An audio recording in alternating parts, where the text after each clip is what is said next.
Hello friends, welcome to TechCube Gate classes. My name is Professor Vivek Singh Rathore and I am Assistant Professor at Government Engineering College, Bilaspur, Chhattisgarh. And in this video lecture series, I am dealing with Signals and Systems subject. Today we are in Module 3, Lecture number 6. We are dealing with 4-year series for periodic signal, and we have completed almost 5 lectures in which I have discussed all types of periodic signals and its Fourier series, how we can calculate Fourier coefficient in terms of exponential, in terms of trigonometric and amplitude angle form. So in the last lecture I have concluded many things by seeing nature of ft or your signal, how we can conclude that its Fourier coefficient will be real or imaginary, or its trigonometric Fourier coefficient will have a0 component or an or bn. This all we have discussed in the last lecture. Now we will discuss in this lecture some numerical which are moreover complex type, and which looks like complex or tough, but it is generally easy. So we'll go for it. We'll solve 2-3 problems, and then we'll see how power can be calculated from Fourier series. So let's get started. We'll start with our first type of question. Okay, our first type of question, which means, see, you have seen triangular wave. So it may be asked that please calculate the Fourier coefficient for a triangular wave. So I'll plot a triangular wave like this. Okay, this is in time domain, है ना? This is in time domain, and there is a amplitude part, and here this triangular wave is like this. It is like this. Okay, fine, and then it will go on same, and it will go like this. It will also go like this. Okay, and then it will go like this.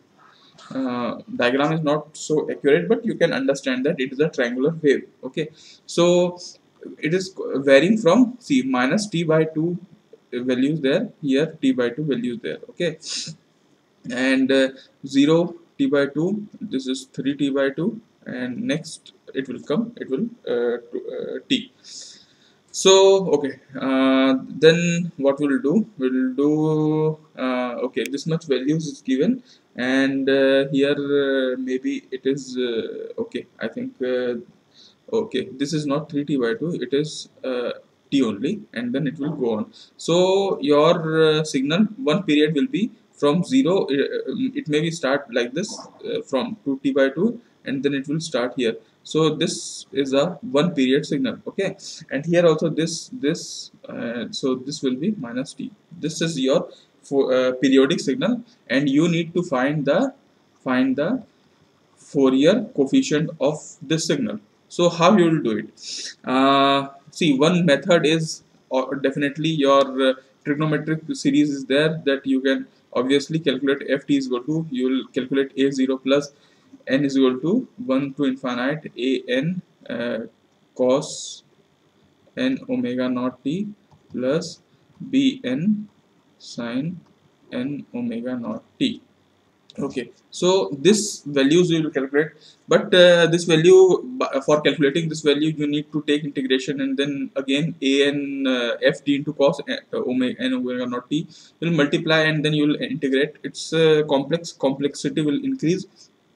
So better way will use our differentiation property, because see, I told you in first lecture only of Fourier series that if you can calculate, or if you can remember the Fourier coefficient of impulse signal, then it is very easy to calculate all other signal by differentiating. Okay, so let's do it.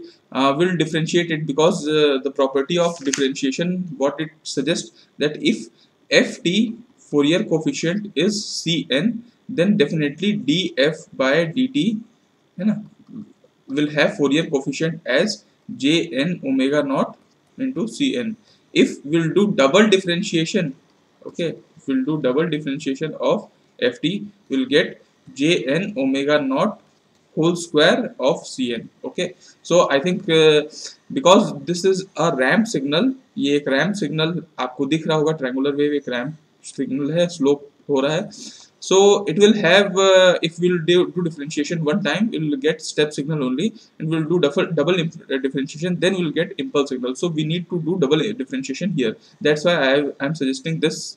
Okay, so let's do double differentiation of this signal. First we'll do first differentiation, and then we'll do second differentiation. So I will do here. Okay, in this in small value only. I'll take here 3. I'll do in one part only.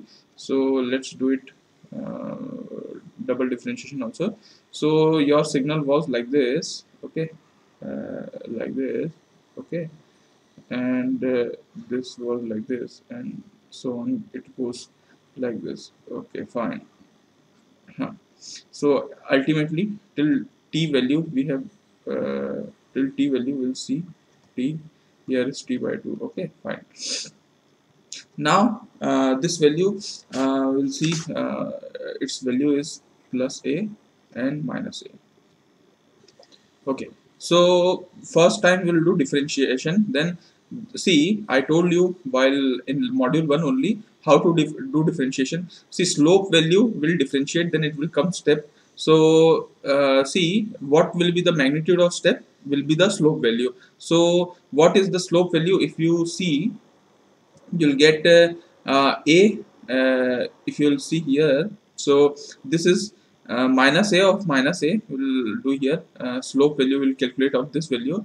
So final value is minus a, so minus a, and initial value is a, so minus a divided by final value t by 2 minus of 0, minus of 0. So we'll get minus 2a by t by 2 will get minus 4a by t. Okay, so actually this value this slope is minus 4a by t, and this slope is plus 4a by t.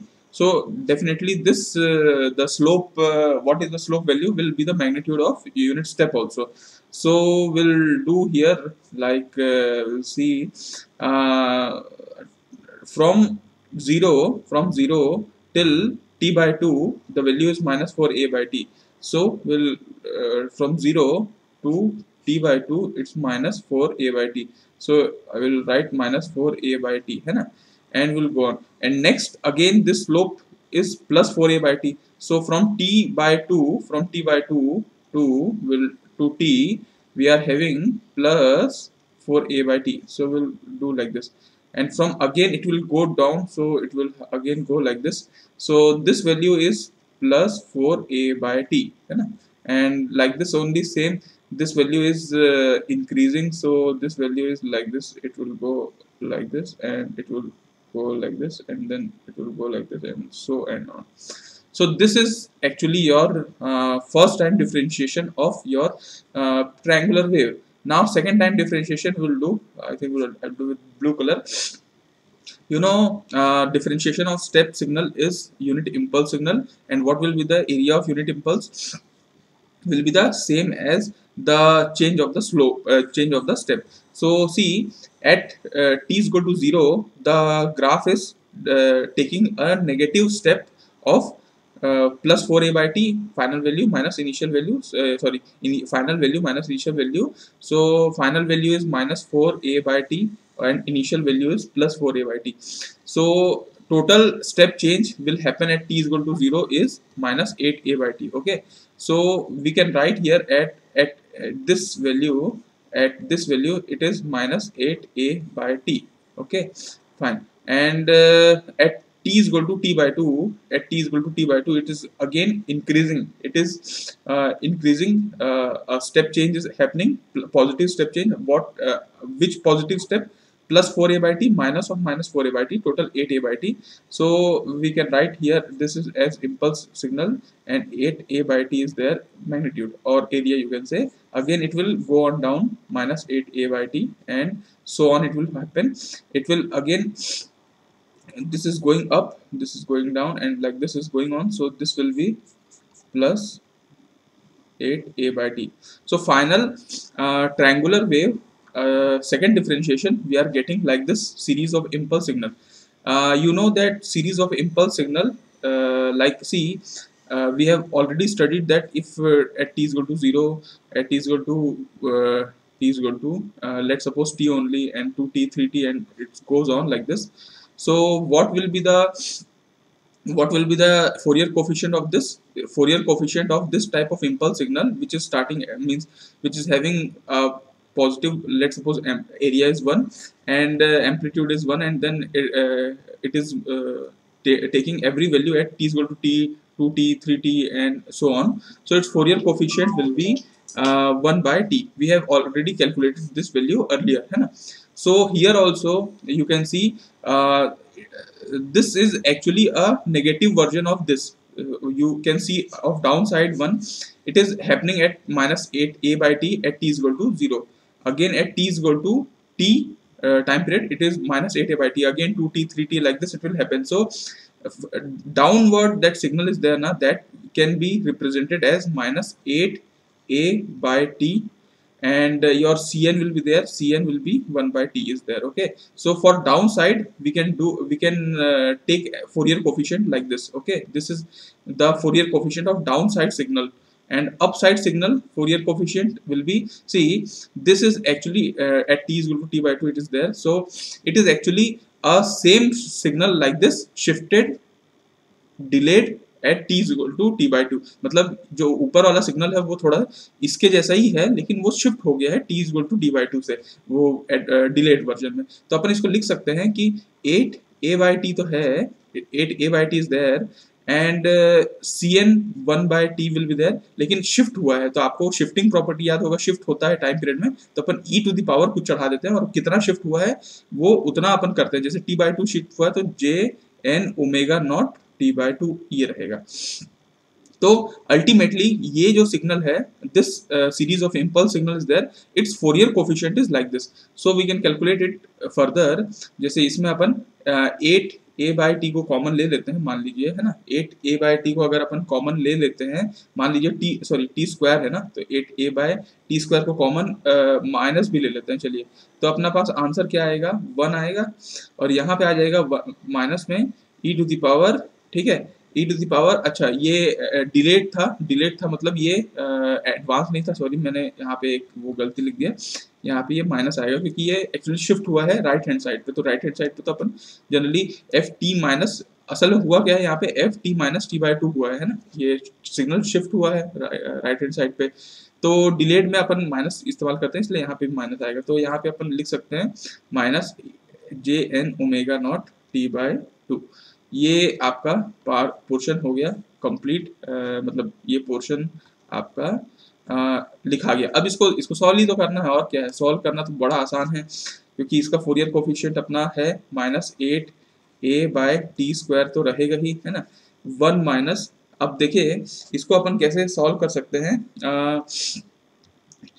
e to the power minus J N omega naught. आपको पता है कि omega naught होता है 2 pi by T, है ना, तो आप यहाँ पे 2 पाई बाई टी रख सकते हैं, इंटू टी बाई टू रख सकते हैं. ये टी कटा, 2 कटा, ये आ गया. और यहाँ आप बेसिकली क्या कर सकते हैं, minus 8a by T square तो रख सकते हैं, 1 minus e to the power minus J n pi. इसको हम और भी अलग अलग तरीके से लिख सकते हैं, जैसे e to power minus J n pi को लिख सकते हैं cos of n pi minus j of sine n pi. और आपको पता है कि कॉस एन पाई कितना होता है, देखिए कॉस यहाँ से स्टार्ट होता है पाई बाई टू पाई, मतलब ये -1 होता है, और साइन एन पाई 0 से स्टार्ट होता है 0 और पाई बाई टू और पाई, मतलब साइन एन पाई की वैल्यू 0 होती है और कॉस एन पाई की वैल्यू -1 होती है. तो इसको आप ऐसा लिख सकते हैं, ठीक है.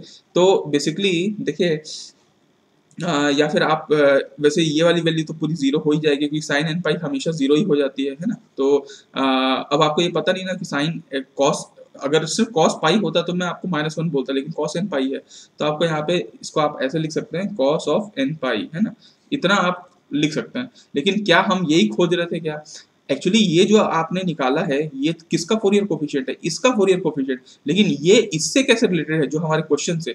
तो आपको पता होगा कि भैया, जैसे मैंने आपको बोला कि d2f बाई dt स्क्वायर का अगर आप फोरियर कोफिशिएंट निकाल रहे हो तो आपको मिलेगा जे एन ओमेगा नॉट का स्क्वायर ऑफ सी एन. तो क्यों ना कि ये जो फोरियर कोफिशिएंट है और ये Fourier coefficient actually d2f by dt square का फोरियर कोफिशिएंट ये आता है, और इसका d2f बाई dt स्क्वायर का फोरियर कोफिशिएंट कुछ ऐसा आया है, तो दोनों बराबर है तो हम इक्वेट कर देते हैं। तो jn ओमेगा नॉट का whole square is equal to -8 of a by t square 1 minus cos of n pi, ये हमने रख दिया। अब आप यहाँ पे कर सकते हैं, और cn भी तो रहेगा ना, cn कौन छोड़ेगा इसको, cn भी यहाँ लिख देते हैं। तो cn को वैल्यू को ऐसे रख देते हैं, और यहाँ पे अपन ले चलते हैं -8a बाई टी का स्क्वायर jn ओमेगा नॉट का स्क्वायर, j स्क्वायर तो वैसे भी -1 होता है, तो आप यहाँ नीचे -1 ले जाएंगे तो ये प्लस हो जाएगा। n स्क्वायर अपन लिख सकते हैं, n स्क्वायर लिख दिए, और ओमेगा नॉट स्क्वायर भी लिख दिए, ओमेगा नॉट स्क्वायर, और बाकी आपका 1 माइनस कॉस ऑफ n पाई तो चलता ही रहा। अब आप इसको थोड़ा सा और सॉल्व कर सकते हैं, जैसे 8a तो हो गया, n स्क्वायर भी हो गया। अब आप किसी जैसे t स्क्वायर है तो ओमेगा नॉट को होता है 2 पाई बाई टी का होल स्क्वायर, मतलब ये 2 पाई बाई का स्क्वायर और t का स्क्वायर, और ये हो गया 1 माइनस कॉस ऑफ n पाई। अब यहाँ पे t स्क्वायर कटा तो फाइनल वैल्यू आ गई। यहाँ पे जो 2 स्क्वायर 4 है, 4 2 जा 8 होता है, तो ये भी कट गया, तो आपका आ गया 2a by n square pi square 1 minus cos of n pi. देखिए ये है फाइनल फोरियर कोफिशिएंट आपका किस सिग्नल का, इस सिग्नल का। देखिए इससे आप कुछ चीज समझ पा रहे हैं क्या? पहली बात तो आप ये समझ पाएंगे कि ये सिग्नल आपका जो क्वेश्चन में दिया हुआ सिग्नल है वो इवन सिग्नल है। आपको पता है ना, जैसे मैंने आपको पिछले बार आपको याद होगा कि यहाँ पे मैंने आपको पूरा टेबल से समझाया था कि अगर कोई सिग्नल इवन है, कोई सिग्नल पहले ही आपको इवन दिख रहा है, तो आपको ये तो समझ जाना चाहिए कि उसका इवन है तो a0 कॉम्पोनेंट रहेगा, है ना, an कॉम्पोनेंट रहेगा, है ना, और bn कॉम्पोनेंट गायब हो जाएगा। अभी आप ये भी श्योर नहीं है कि ये रहेगा कि नहीं, क्योंकि आपने हाफ वेव सिमेट्रिक चेक नहीं किया है ना। अगर हाफ वेव सिमेट्रिक है तो ये भी 0 हो जाएगा, उसकी कोई दिक्कत नहीं है, लेकिन ये वाला पोर्शन रहेगा। और ये भी तब रहेगा अगर हाफ वेव सिमेट्रिक है, तो किस टाइप का है, उस टाइप से वो ऑड और इवन टर्म्स वाले रहेंगे। लेकिन अभी आपको सिर्फ जनरलाइज एक्सप्रेशन मान लो निकालना है, तो आप इतना निकाल सकते हैं, लेकिन आपको सिर्फ इतना तो पता चल गया कि bn की वैल्यू नहीं रहने वाली, और bn की वैल्यू नहीं है, आप समझ सकते हैं ना। जैसे आपको पता होगा कि cn an by 2 minus J bn by 2 होता है। आप अगर bn की वैल्यू नहीं रहेगी तो cn प्योरली रियल कॉम्पोनेंट रहेगा। देखिए इस फोरियर कोफिशिएंट को आप देख के समझ पा रहे हैं क्या कि ये सिर्फ इसमें रियल कॉम्पोनेंट है, कोई भी j वाला कॉम्पोनेंट नहीं है। वो इसीलिए है क्योंकि वो सिग्नल आपका इवन सिग्नल था, है ना। तो यहाँ पे आपको ये चीज समझ में आया। देखिए अब आप देखिए मैं आपको एक चीज और बताता हूँ। जैसे हम लोगों ने एक स्क्वायर वेव लिया था, अगर आपको याद होगा, ऐसा स्क्वायर वेव सिग्नल का भी हम लोगों ने किया है। अभी भी हम लोगों ने स्क्वायर वेव सिग्नल को भी डिफरेंशिएट किया। इसका जो फोरियर कोफिशिएंट आया था वो लगभग आपका आया था 1 by n pi sine of n pi by 2। आप इसको चेक कर लीजिएगा, यही सिग्नल ये आया था, है ना। अगर आप इसी में एक ट्रायंगुलर वेव लेते हैं, सॉरी एक मिनट, हाँ इसको एक मिनट भाई, हाँ ये ऐसा आ गया, ऐसा ऐसा चल रहा है, ये ट्रायंगुलर वेव आ गया। ट्रायंगुलर वेव का cn क्या आया, अभी आप लोगों ने जस्ट निकाला है, ठीक है, 2a by n square pi square, ठीक है, 1 minus cos of n pi. ठीक है, आप ये याद रखने की जरूरत नहीं है आपको, लेकिन आप ये एनालाइज कर सकते हैं कि जो फोरियर कोफिशिएंट होता है वो मान लीजिए यहाँ पे सिर्फ n की पावर में है, मतलब जो फोरियर कोफिशिएंट है वो मैग्नीट्यूड ऑफ n का अभी -1 है।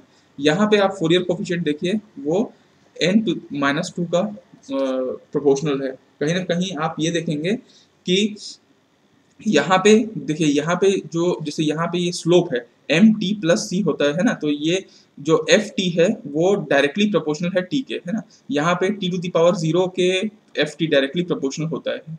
तो कहीं ना कहीं आपका जो फोरियर कोफिशिएंट होता है, अगर आपका ft t के डायरेक्टली प्रोपोर्शनल है, जैसे यहाँ पे t टू द पावर 1 के है, यहाँ t टू द पावर 0 के है, वैसे अगर t के प्रोपोर्शनल होता है तो आपका जो cn होता है वो 1 bye mod of n k plus 1 होता है। ये क्वेश्चन एक्चुअली गेट में आया हुआ था, तो क्वेश्चन को समझाने के लिए मैं ये सब चीज़ बता रहा था। तो आपको ये हल्का फुल्का समझ में आना चाहिए कि ये एक्चुअली एक डायरेक्ट क्वेश्चन अगर ऐसा आता है तो आपको समझ में, ये एनालिसिस है एक्चुअली कि एफ टी अगर टी के डायरेक्टली प्रोपोर्शनल है के तो वो वैसा वैसा होता है। तो इसमें ये है, ठीक है। दूसरी बात आपको ये भी याद रखना है कि जैसे जैसे देखिए फोरियर कोफिशिएंट तो 1/n पाई आ गया, फोरियर कोफिशिएंट तो 2a/n² पाई स्क्वायर आ गया है ना। तो आप ये देख पा रहे हैं कि सी एन जो फोरियर कोफिशिएंट होता है वो 1/n नंबर आपका इंटीजर मल्टीपल के इनवर्सली प्रोपोर्शनल होता है। इसका मतलब ये है कि जैसे जैसे आपका n की वैल्यू बढ़ती चली जाएगी सी एन की वैल्यू घटती चली जाएगी, है ना। मतलब ये है कि जब कभी भी आप चीजों को प्लॉट करेंगे, मतलब अभी तो टाइम डोमेन में आपका सिग्नल दिया हुआ था, बढ़िया ऐसा ऐसा करके दिया हुआ था, ठीक है। इसको जब आप फ्रीक्वेंसी में प्लॉट करेंगे तो फ्रीक्वेंसी में आप ऑब्वियसली बात यही करेंगे कि आप एन के मल्टीपल में लेंगे, एन ओमेगा नॉट, मतलब 1 ओमेगा नॉट, फिर 2 ओमेगा नॉट, 3 ओमेगा नॉट, यही तो आप करते हैं। आप फोरियर सीरीज में कर क्या रहे हैं, पीरियोडिक सिग्नल को एम्पलीट्यूड और एंगल अलग अलग फ्रीक्वेंसी इंटीजर मल्टीपल फ्रीक्वेंसी में प्लॉट कर रहे हैं, बस वही काम कर रहे थे। तो मैं ये कहना चाह रहा हूँ कि जैसे जैसे आपका n बढ़ता चला जाएगा, मतलब ये 2 omega naught, 3 omega naught, 4, n की वैल्यू बढ़ती चली जाएगी, जो फोरियर कोफिशिएंट की वैल्यू है वो आपका घटती चली जाती है। जैसा कि आप लोगों ने इसमें भी देखा, इसमें भी देखा, सब में आपने देखा कि जहां जहां n के, इसमें तो ऐसा ऐसा है कि इसमें फोरियर कोफिशिएंट की वैल्यू जितना आप n बढ़ाते हैं बहुत तेजी से घटता चला जाएगा। n की वैल्यू थोड़ा सा भी बढ़ाने पे सी एन की वैल्यू बहुत घटती चली जाएगी। तो ये बड़ा इंपॉर्टेंट है, ये भी एक ऑब्जेक्टिव क्वेश्चन में, वन लाइनर क्वेश्चन में आता है कि फोरियर कोफिशिएंट की वैल्यू n की वैल्यू से कितनी डिक्रीज होती है या इंक्रीज होती है, मतलब कैसे उसका वेरिएशन होता है। तो ये आपका है। इसके बाद हम लोग एक क्वेश्चन और देखते हैं जो बड़ा इंपॉर्टेंट क्वेश्चन है। इंपॉर्टेंट है कि आप बड़े बड़े क्वेश्चन सॉल्व करेंगे तो आपके छोटे छोटे क्वेश्चन ऐसे भी बन जाने वाले हैं। So we'll see our sawtooth pulse Fourier coefficient. Okay, so one question is there like this. Okay, and it's here. This is amplitude. This is your time. है ना? And now the question is there that signal is there which is varying like this, and then suddenly it goes down, and then it goes like this, and it is not a triangular wave but it is a sawtooth waveform, है ना। So it is like this and then it goes like this. So this is a sawtooth waveform. It is varying from plus a say to minus a, and this is your t/2, this is your t. Okay, this is your t, and same here also. This is your minus t/2 and this is your minus t. Okay, fine. So we need to calculate its Fourier coefficient. ऐसे आप देखेंगे इस question को तो इसको trigonometric Fourier coefficient से निकालना बड़ा मुश्किल है, बहुत इंटीग्रेशन करना होगा मैथमेटिक्स में। तो जिंदगी को इतना कॉम्प्लेक्स क्यों बनाना, थोड़ा इजी करते हैं। हम एक काम करते हैं, will take differentiation. Okay, so will take differentiation. So what will do, हम इसका डिफरेंशिएशन लेते हैं। डिफरेंशिएशन में क्या होगा, देखिए आप यहाँ पे देख सकते हैं कि ये जो सिग्नल है बेसिकली ये क्या हो रहा है, हर ठीक एट माइनस t/2 से t/2 एक स्लोप है। तो आप जानते हैं कि स्लोप का डिफरेंशिएशन क्या होता है, यूनिट स्टेप। तो आप एक काम करते हैं, इसका पहले तो स्लोप की वैल्यू निकाल लेते हैं। तो स्लोप की वैल्यू क्या होगी, यहाँ फाइनल वैल्यू क्या है a और इनिशियल वैल्यू क्या है माइनस a। तो final value minus of initial value है ना, divided by final point t/2 minus initial point minus of minus t/2।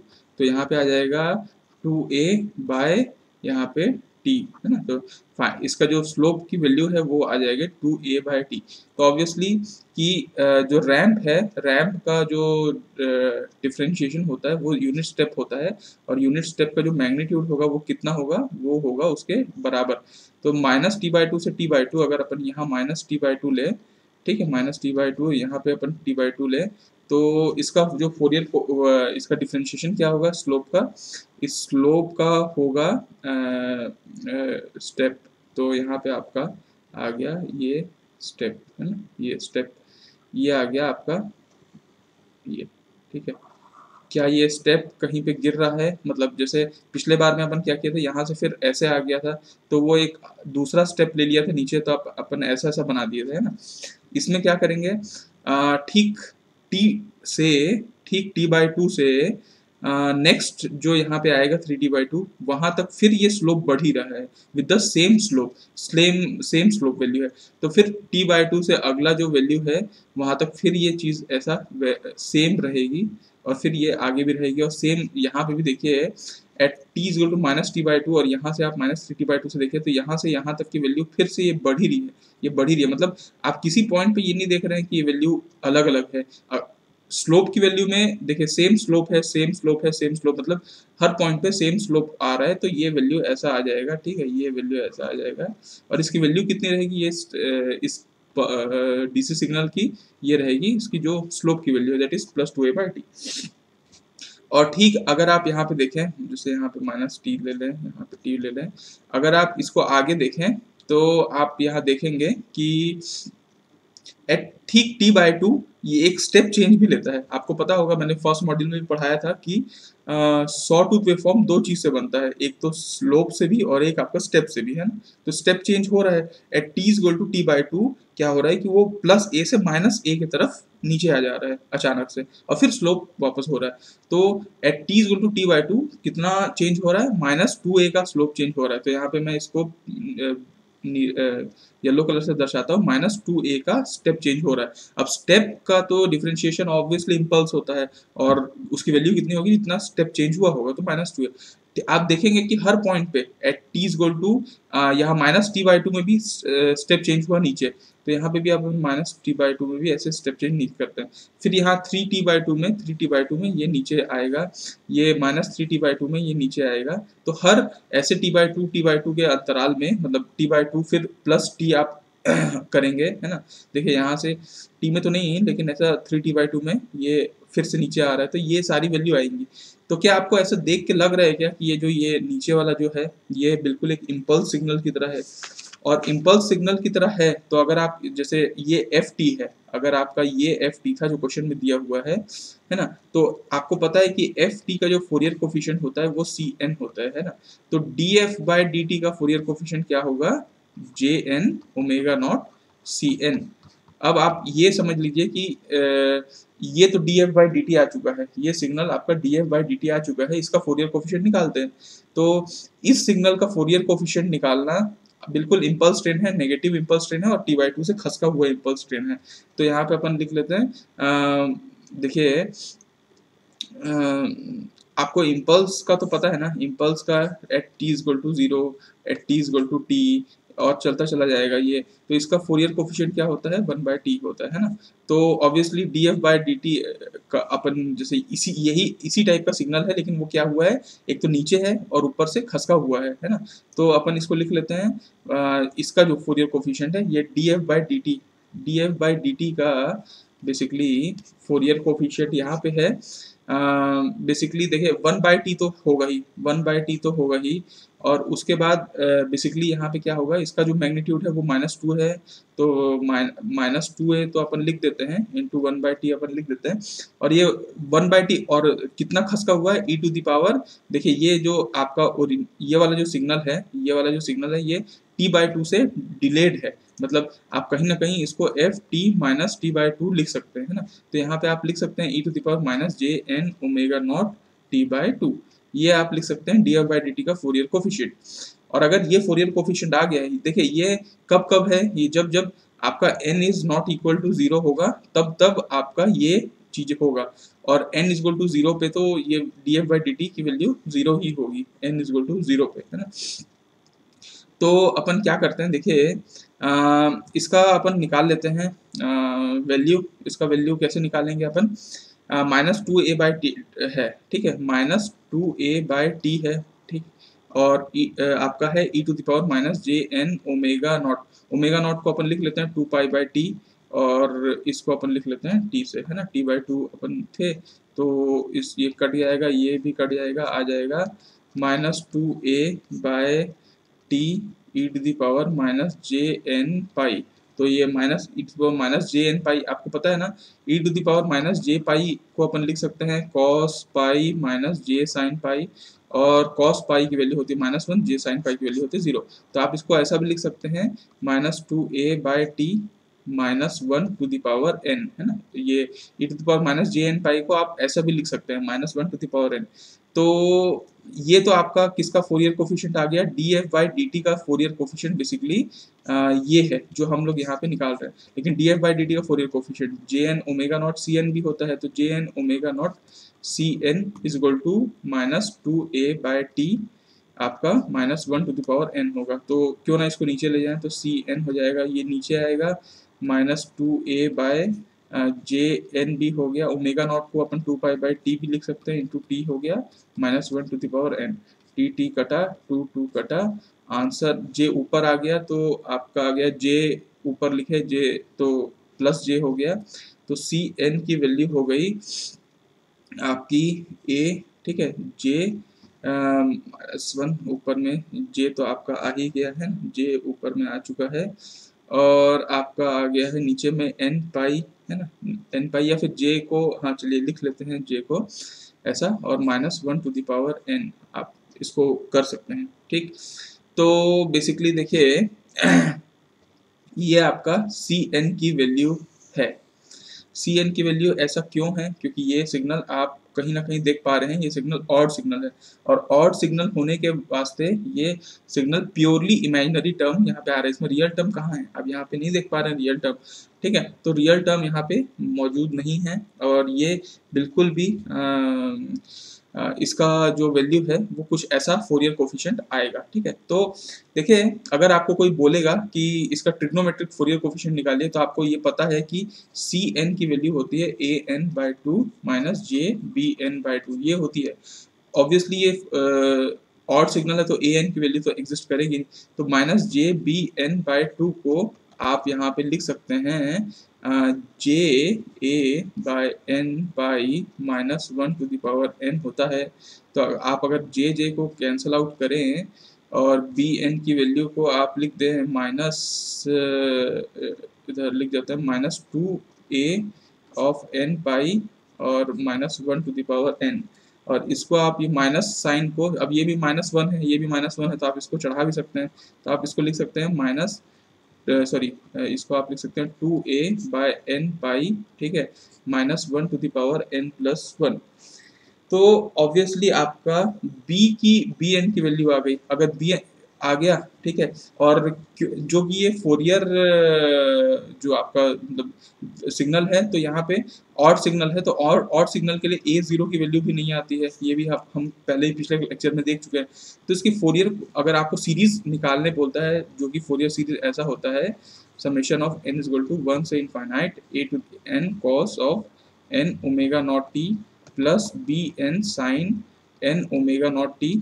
तो आप यहाँ पे आप निकाल सकते हैं, देखिए इसमें क्या हो गया कि A0 की वैल्यू कैंसिल आउट, AN की वैल्यू कैंसिल आउट, तो आपको FT की वैल्यू फाइनली आपकी आ गई summation of n is equal to 1 से इनफाइनाइट, BN क्या है, BN है आपका 2a बाय n पाई, है ना, और -1 टू द पावर n+1 तो है ही, और यहाँ पे आपका आ गया sine n omega naught T. तो देखिए ये है फाइनली आपका फोरियर सीरीज, मतलब आप ये वाला सिग्नल था ना आपका, ये ऐसा ऐसा था, फिर ऐसा था, फिर ऐसा, फिर ऐसा, फिर ऐसा, ये सिग्नल आपको देखने में कितना कॉम्प्लेक्स लग रहा था, लेकिन उसका फोरियर कोफिशिएंट, फोरियर सीरीज, मतलब अगर हम इस सिग्नल को, ये अगर एफ टी है, तो एफ टी को हम कैसे लिख सकते हैं, हम इस तरीके से भी लिखा जा सकता है ना, ये तरीका है आपका लिखने का, और यही हम लिखना चाह रहे थे। तो कैसे अपन निकालें, ये फोरियर कोफिशिएंट करके, है ना। आपको एक और सिग्नल के बारे में अपन चलिए बात करते हैं, क्योंकि जितना टफ क्वेश्चन करेंगे उतना ही हमको चीज़ें समझ में आती चले जाएंगी। अगर आपको कोई बोलता है कि स्विच्ड, ठीक है, स्विच्ड पीरियोडिक सिग्नल आपको निकालना है, या पीरियोडिक मतलब यहाँ स्विच्ड साइन पीरियोडिक सिग्नल या कोसाइन पीरियोडिक सिग्नल आपको निकालना है, उसका फोरियर कोफिशिएंट निकालना है, तब आप कैसे निकालेंगे, ये भी एक क्वेश्चन आता है एग्जाम में, आया हुआ क्वेश्चन है। तो ये भी बड़ा टफ लगता है। जैसे मैं आपको एक एग्जांपल के तौर पे बताता हूँ, जैसे ये क्वेश्चन है आपका, और ये आपको बोल रहा है कि ये एक सिग्नल है, ठीक है, ये सिग्नल आपका ये है। अब मान लीजिए इसको हम ले लेते हैं कि ये 0 से पाई है, 2 पाई है, 3 पाई है, और ये 4 पाई, और ऐसा चलता चला जा रहा है, ठीक है।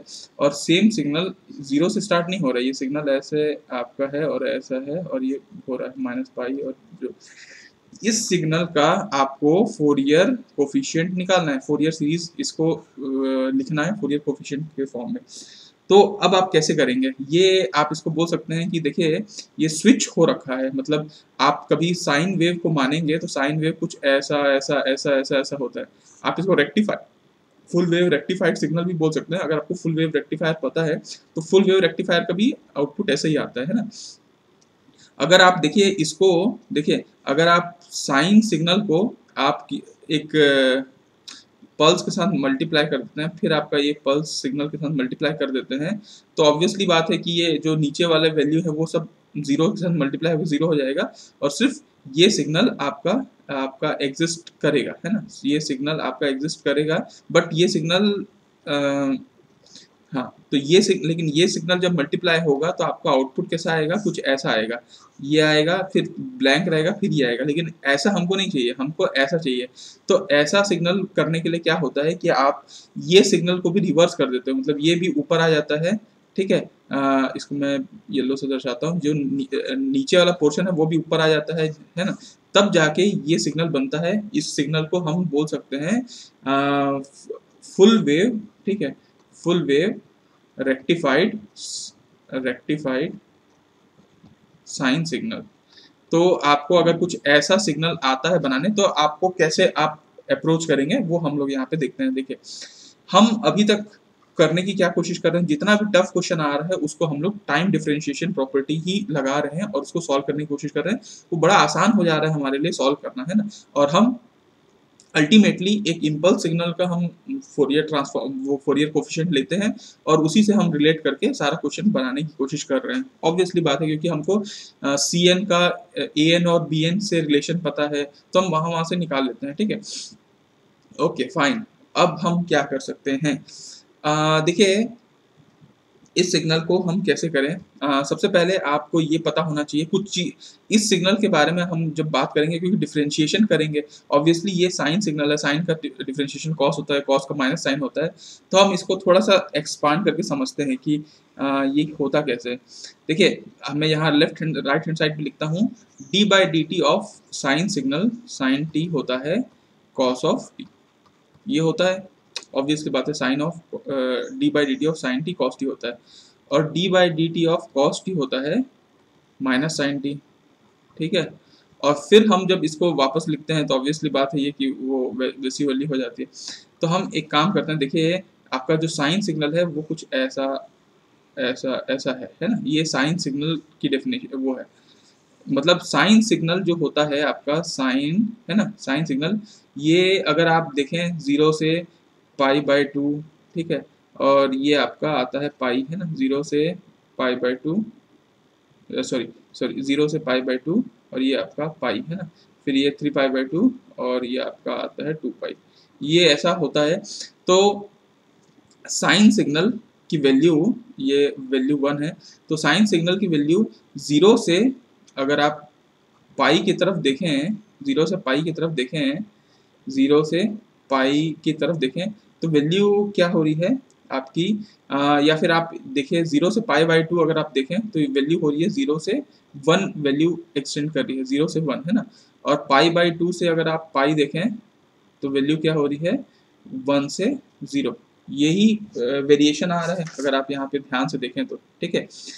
ओके फाइन, उसके बाद हम लोग आगे आते हैं और हम लोग देखते हैं कि अगर हम साइन का डिफरेंशिएशन लेते हैं, ठीक है, साइन का डिफरेंशिएशन तो आता है, साइन का डिफरेंशिएशन कॉस आता है, मतलब कॉस सिग्नल को अपन प्लॉट करके चलते हैं, तो ये आपका आ गया यहाँ पे, ठीक है, ये कुछ ऐसा मान लीजिए, ऐसा ऐसा ऐसा ऐसा, तो आपका ये वाला जो वैल्यू हो गया ये पाई बाई 2 हो गया, ठीक है, ये वैल्यू हो गया आपका पाई, और ये हो गया आपका 0 से पाई बाई 2, पाई बाई 2 से पाई, पाई बाई 3 पाई बाई 2, और यहाँ से 2 पाई, है ना, ये आपकी ऐसा वैल्यू एग्जिस्ट करती है।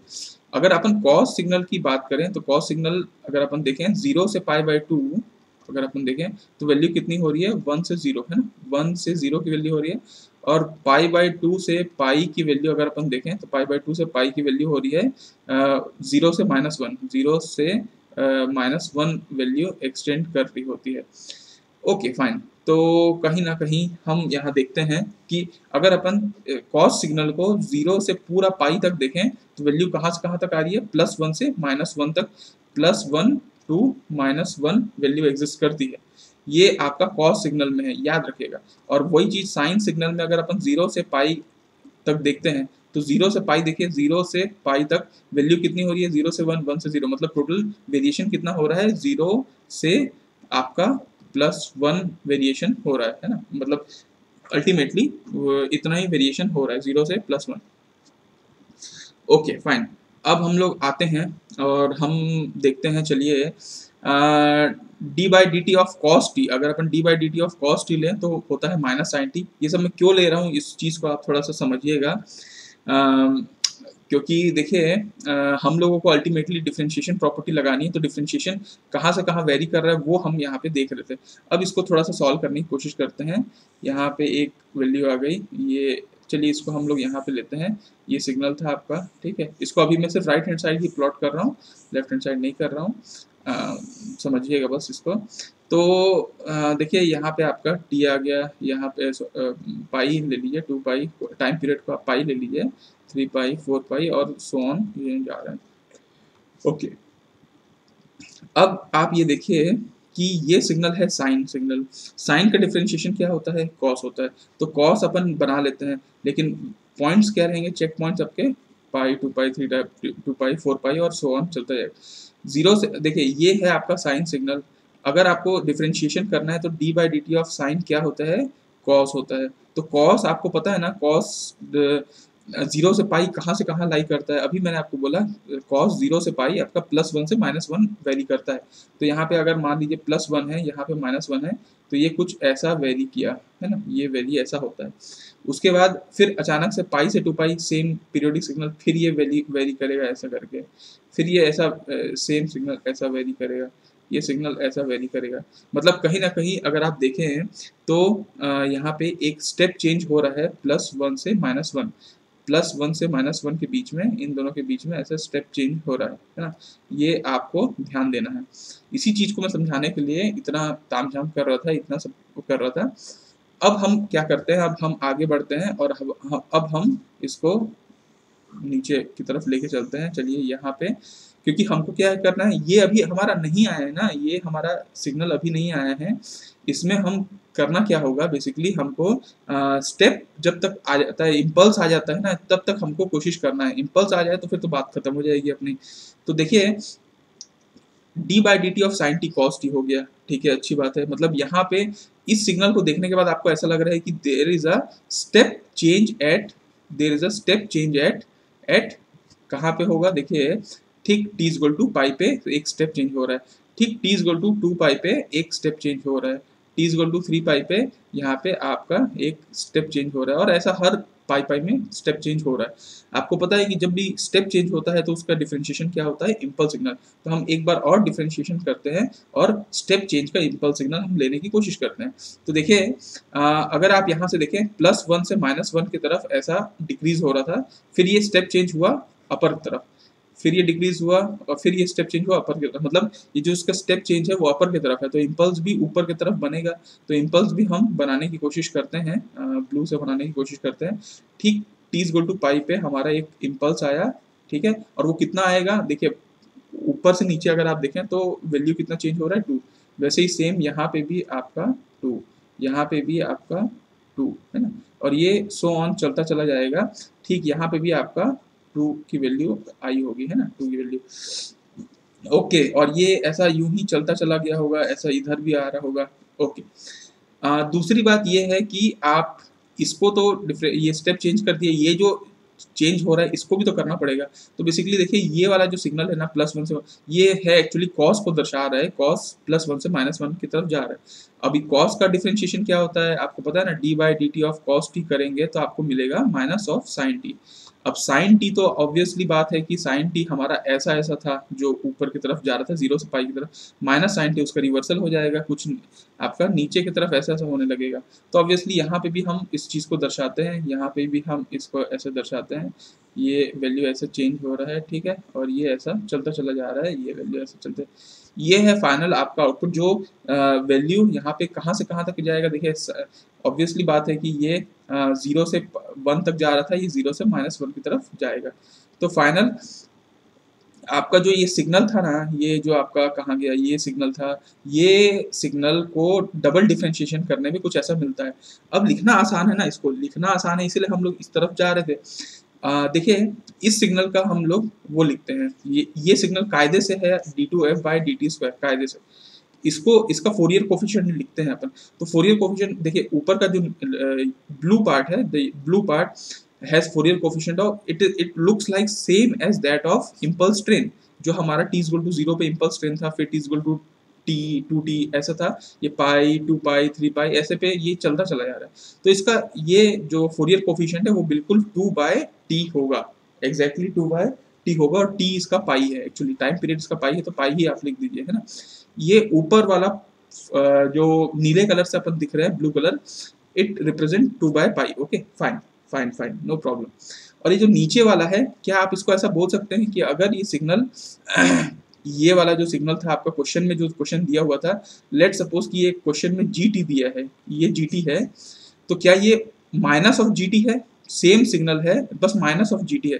तो आप इसको लिख सकते हैं कि, और GT का फोरियर कोफिशिएंट Cn होगा, लेट सपोज Cn होगा, तो इसका ये होगा माइनस ऑफ Cn। ये आप इसको कर सकते हैं, और इस वैल्यू को आप इक्वेट कर सकते हैं Jn omega not square of Cn से।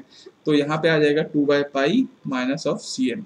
अब इसको आपको सॉल्व करना आसान हो जाता है, मतलब यहाँ पे आ जाएगा J स्क्वायर माइनस होता है तो minus n square omega naught का स्क्वायर C ऑफ n, ये Cn को इधर ले जाते हैं तो यहाँ Cn लिख दिए, इज इक्वल टू 2/पाई। Cn को कॉमन ले लेते हैं, है ना, Cn को कॉमन ले लेते हैं, तो यहाँ पे आ जाएगा 1 minus n square omega naught का स्क्वायर, और यहाँ पे आ जाएगा 2/पाई। तो क्यों ना इसको नीचे ले जाते हैं, तो Cn की वैल्यू हो गई आपकी 2/पाई, और आ गया 1 minus n square omega naught का स्क्वायर। ठीक है, और आपको ये पता है कि ओमेगा नॉट होता है 2π/t, है ना, t यहाँ पे है पाई, तो 2 यहाँ पे कैंसिल आउट हो जाएगा, तो यहाँ पे बेसिकली आ जाएगा, है ना, ओमेगा नॉट स्क्वायर की वैल्यू आ जाएगी 4, तो 2/पाई 1 minus 4 of n square, 1 minus 4 of n square.